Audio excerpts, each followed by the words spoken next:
ആദ്യ മത്സരത്തിൽ എതിരില്ലാത്ത 3 ഗോളിന്റെ തകർപ്പൻ വിജയം സ്വന്തമാക്കിയതിനു ശേഷം അർജന്റീന അവരുടെ രണ്ടാം മത്സരത്തിന് ഒരുങ്ങുകയാണ്.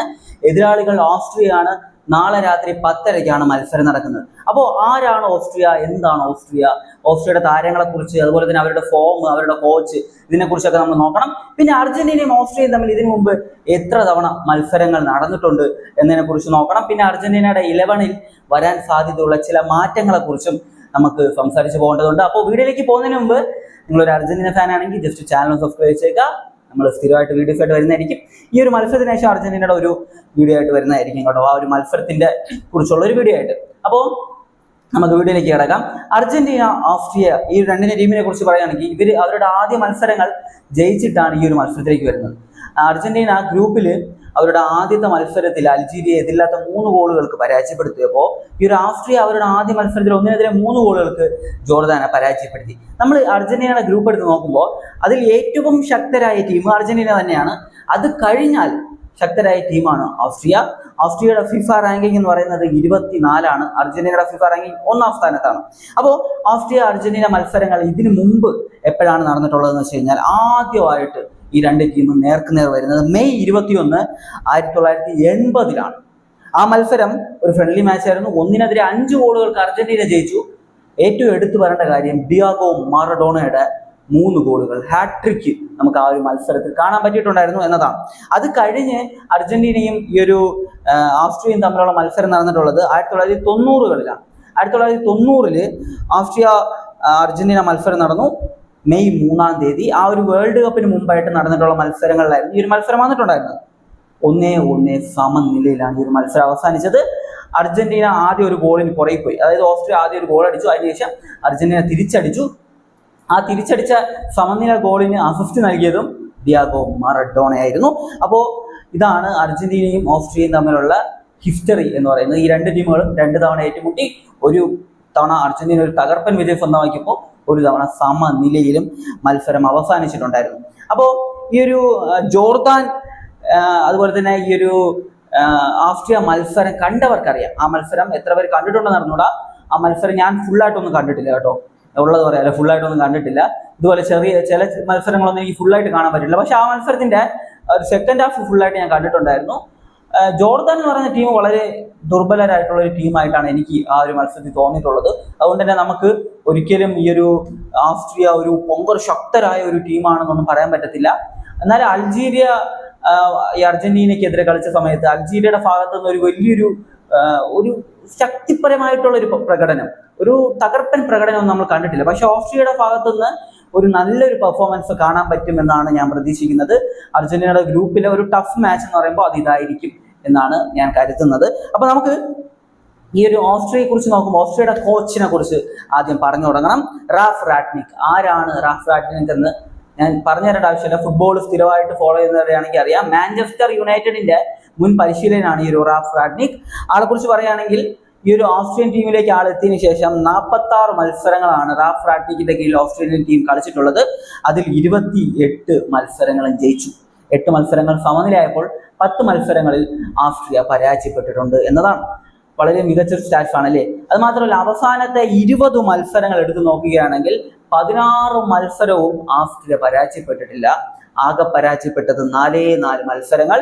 ഓസ്ട്രിയയെ സംബന്ധിച്ച് 13 മത്സരങ്ങൾ വിജയിച്ചപ്പോൾ 3 മത്സരങ്ങൾ സമനിലയിലാണ് അവസാനിച്ചിട്ടുണ്ടായിരുന്നത്. നല്ലൊരു ഫോമിലാണ് ഓസ്ട്രിയ ഉള്ളത്. പക്ഷെ നമ്മൾ മനസ്സിലാക്കേണ്ട മറ്റൊരു കാര്യം, ഈ ഒരു 20 മത്സരങ്ങളിൽ അതിശക്തരായ അർജന്റീനയെ പോലെ ഒരു ടീമിനെതിരെ ഓസ്ട്രിയ കളിച്ചിട്ടില്ല എന്നതാണ് റിയാലിറ്റി. അവർ കളിച്ചിരുന്ന പല ടീമുകളും ഓസ്ട്രിയയേക്കാൾ മികച്ച ടീമുകളെതിരെ അവർ ജയിക്കാനൊക്കെ പറ്റിയിട്ടുണ്ട്. പക്ഷെ ആ ടീമുകളൊന്നും ഒരിക്കലും അർജന്റീനയായിട്ട് കമ്പയർ ചെയ്യാൻ പറ്റുന്ന ലെവലിലുള്ള ടീമുകളൊന്നും അല്ല, യൂറോപ്പിലെ വമ്പന്മാരൊന്നും അല്ല എന്നതാണ്.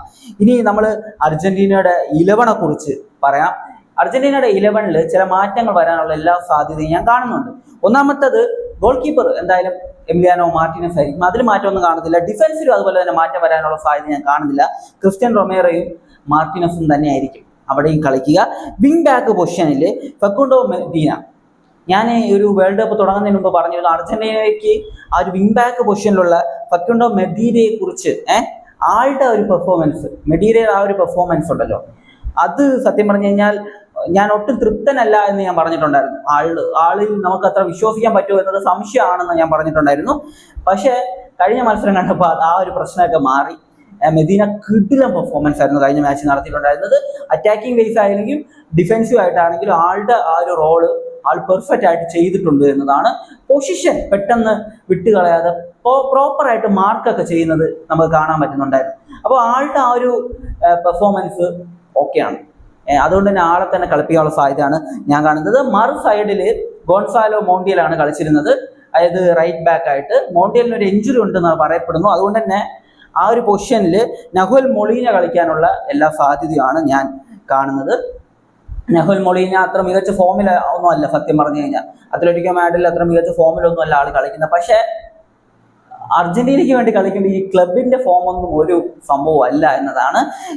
മെഡിയുടെ കാര്യം തന്നെ നമുക്ക് ഏറ്റവും വലിയ ഉദാഹരണമാണ്. ഇനി മിഡിലേക്ക് വന്നു കഴിഞ്ഞാൽ അവിടെ വലിയ മാറ്റമൊന്നും വരാനുള്ള സാധ്യത ഞാൻ കാണുന്നില്ല. റോഡ്രിഗോ ഡീപോള്, അതുപോലെ എൻസോ ഫെർണാണ്ടസും മെക്കാലിസ്റ്ററും തന്നെയായിരിക്കും മിഡ്ഫീൽഡിൽ കളിക്കുക. പിന്നെ മാറ്റം വരാനുള്ള സാധ്യത മുന്നേറ്റ നിരയിലാണ്. ലയണൽ മെസ്സി അവിടെ അതുപോലെ തന്നെ കാണും. പിന്നെ ഉള്ളത് നമ്മൾ നോക്കുമ്പോൾ തിയാഗോ അൽമേഡ ആയിരുന്നു ലെഫ്റ്റിൽ കളിച്ചിരുന്നത്. അവിടെ നിക്കോളാസ് ഗോൺസാലോസ് വരാനുള്ള സാധ്യതയുണ്ട്. കാരണം കഴിഞ്ഞ മത്സരത്തിൽ മെസ്സിയുടെ മൂന്നാമത്തെ ഗോളിന് അസിസ്റ്റ് നൽകി. അതുകൊണ്ട് അത് മാത്രമല്ല, ഒന്ന് സ്ക്വാഡ് റൊട്ടേറ്റ് ചെയ്യുന്നതിന്റെ ഭാഗമായിട്ട് ഈ ഒരു നിക്കോളാസ് ഗോൺസാലോസിനെ ഉപയോഗിക്കാനുള്ള സാധ്യതയും ഞാൻ കാണുന്നുണ്ട്.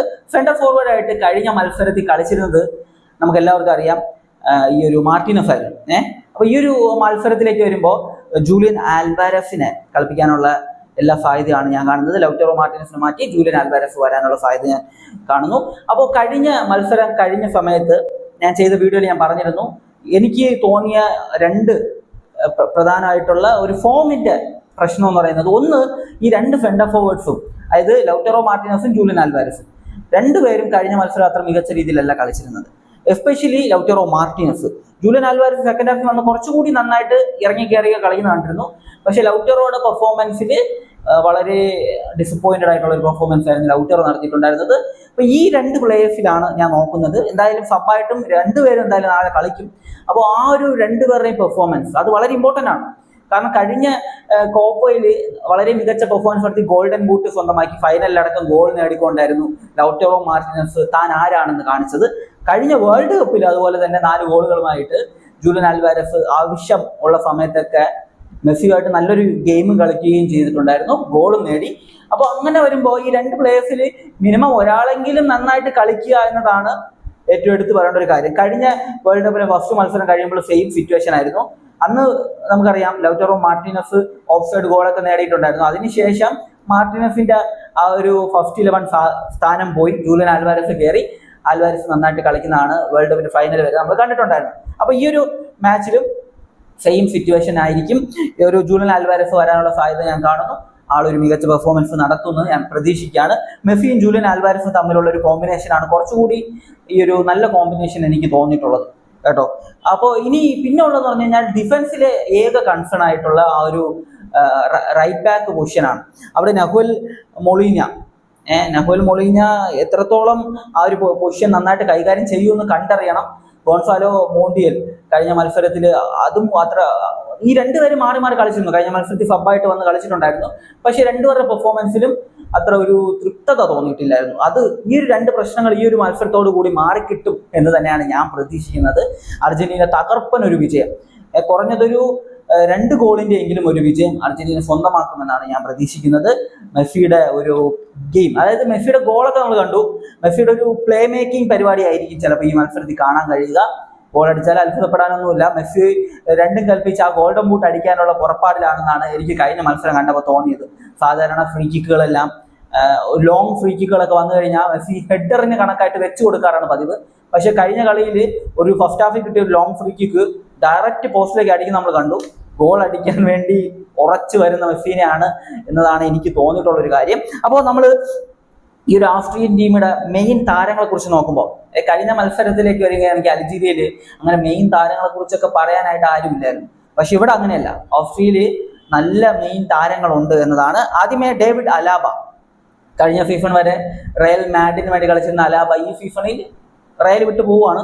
അപ്പോൾ ഡേവിഡ് അലാബ. പിന്നെ എടുത്തു പറയേണ്ട മറ്റൊരു പേരെന്ന് പറയുന്നത് ഇപ്പോൾ ബയേൺ മ്യൂണിക്കിന് വേണ്ടി കളിച്ചുകൊണ്ടിരിക്കുന്ന ലെമേറാണ്. ലെമനെ കുറിച്ച് പറയുകയാണെങ്കിൽ കഴിഞ്ഞ ഒരു ചാമ്പ്യൻസ് ലീഗ് മത്സരങ്ങളിലൊക്കെ നന്നായിട്ട് കളിച്ചിട്ടുള്ളായിരുന്ന ഒരു പ്ലെയർ ആയിരുന്നു. അതുകൊണ്ട് തന്നെ ആളും ഒരു ഡേഞ്ചറസ് പ്ലെയർ ആണ്, ഡിഫൻഡർ.